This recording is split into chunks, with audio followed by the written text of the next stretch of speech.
네, 시청자 여러분 안녕하십니까? K스탁 라이브 진행의 온희주입니다. 자, 오늘은 우리 증시가 오랜만에 남양 특집 분위기를 만들어내고 있습니다. 아무리 더워도 공포물 안 봐도 되는데 말이죠. 코스피 코스닥 양시장 어느 것 할 것 없이 장 초반부터 지금 3% 넘게 빠지고 있습니다. 급락이라는 표현을 써도 크게 과하지 않을 정도죠. 이렇게 떨어져도 아직 코스피는 1330, 40포인트대지만요. 많이 올랐던 만큼 조정폭도 체감이 더 큰 거라고 봐야 할까요? 자, 그럼 지금 시장이 왜 이 지경까지 빠지고 있는지 추정되는 요인들을 쭉 정리해 보겠습니다. 첫 번째 이유, 트럼프 대통령의 관세 폭탄입니다. 미국이 무역 협정을 맺지 않은 국가의 관세율을 다시 조정했습니다. 캐나다는 기존 25%에서 35%로 인상하기로 했고요. 대만은 기존 32%에서 20%로 인하하기로 했습니다. 즉, 협상 참여 안 하면 관세 더 올린다라는 입장이죠. 참여하면 좀 깎아줄게라는 식의 당근과 채찍 전략을 동시에 지금 이야기하고 있습니다. 다만 캐나다 관세 대상에서도 USMCA 규정이 적용되는 상품들은 제외했습니다.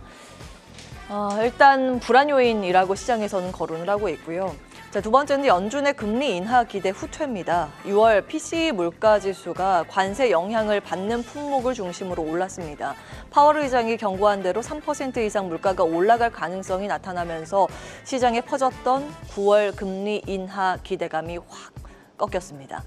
자, 세 번째는 아마존 가이던스 쇼크입니다. 아마존의 3분기 가이던스가 예상보다 부진했죠. 시간 외 거래에서는 아마존의 주가가 바로 급락하는 모습을 보이기도 했고 엔비디아 같은 다른 AI 관련주까지 약세 흐름을 보였습니다.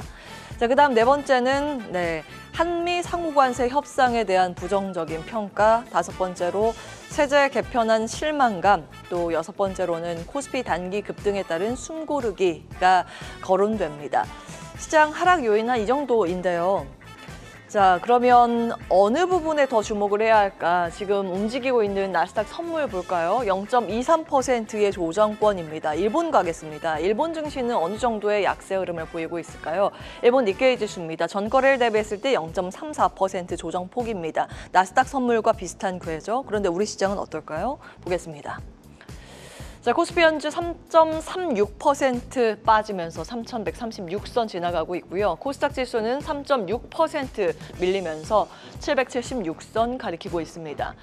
자, 이렇게 유독 우리 시장만 크게 밀린다는 건 국내에 자체 요인이 더 컸다고 해석할 수 있겠죠. 앞서 보여드린 표에서 우측에 해당하는 세 가지 요인 의심 포인트입니다. 자, 국내 요인 중에서 특히 세제 개편안이 공개됐으니 이 부분을 좀 살펴보셔야 될 텐데요. 증세와 감세 부분으로 나눠서 정리가 돼 있습니다. 주식 세제 부분도 이렇게 정리가 돼 있는데요. 특히 배당소득 분리과세나 대주주 양도세 요건이 시장에서 가장 많이 언급되는 부분입니다. 증시 활성화를 외치던 정부가 오히려 세제를 강화했다는 점에서 투자자들 사이에선 배신 아니냐는 반응도 나옵니다. 하나하나 보실까요? 자, 먼저 증권거래소입니다. 주식을 사고 팔 때 내는 세금이죠. 좌측에 보시는 것처럼 현행 0.15%에서 이번에 0.2%로 인상키로 했습니다. 2023년 수준으로 다시 올라가는 건데요. 증권거래세의 세수는 세율 자체보다 사실 일평균 거래대금, 즉 시장이 얼마나 활발한가에 좌우됩니다. 우측 그래프 보시면 이해하실 수 있습니다. 거래대금이 오를수록 증권거래세도 같이 따라 올라가죠.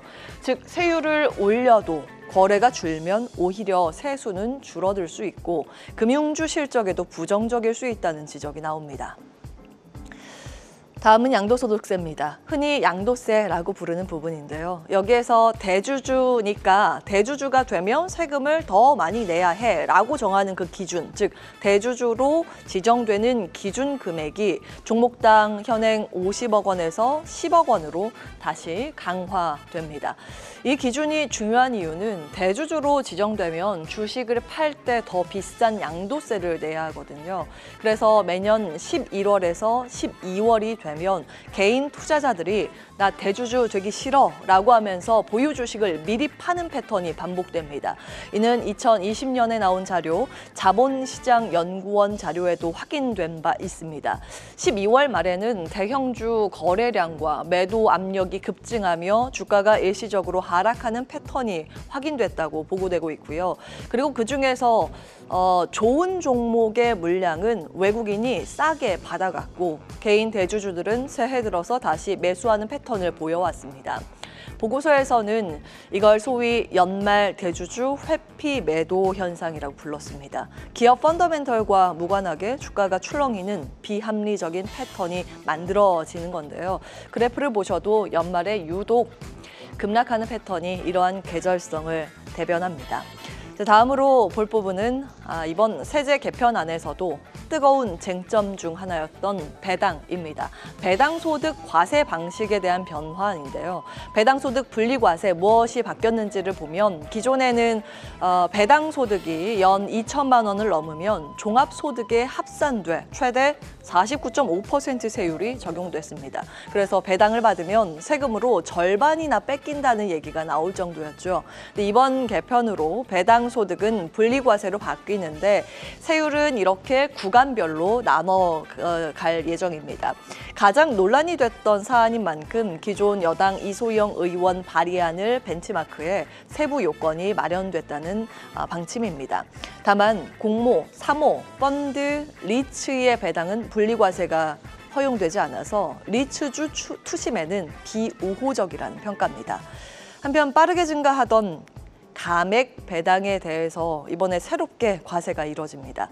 지금까지는 자본 준비금을 깎아서 이익 잉여금으로 돌려서 배당을 해도 배당 소득세를 내지 않았습니다. 근데 앞으로는 이 부분도 일반 배당과 동일하게 과세를 한다는 겁니다.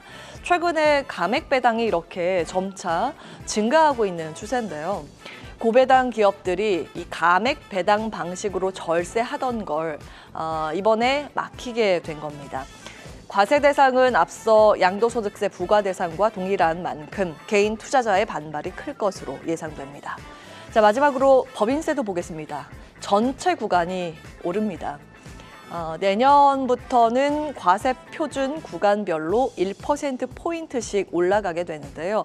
이에 따라서 최고 세율은 25%로 올라가게 됩니다. 정부 설명은 이렇습니다. 경기 둔화와 지난 정부의 법인세 인하로 세입 기반이 약해졌다. 그래서 이를 복원해야 한다는 겁니다. 국제 비교를 좀 해보겠습니다. OECD 국가의 법인세율 평균은 23.6%고요.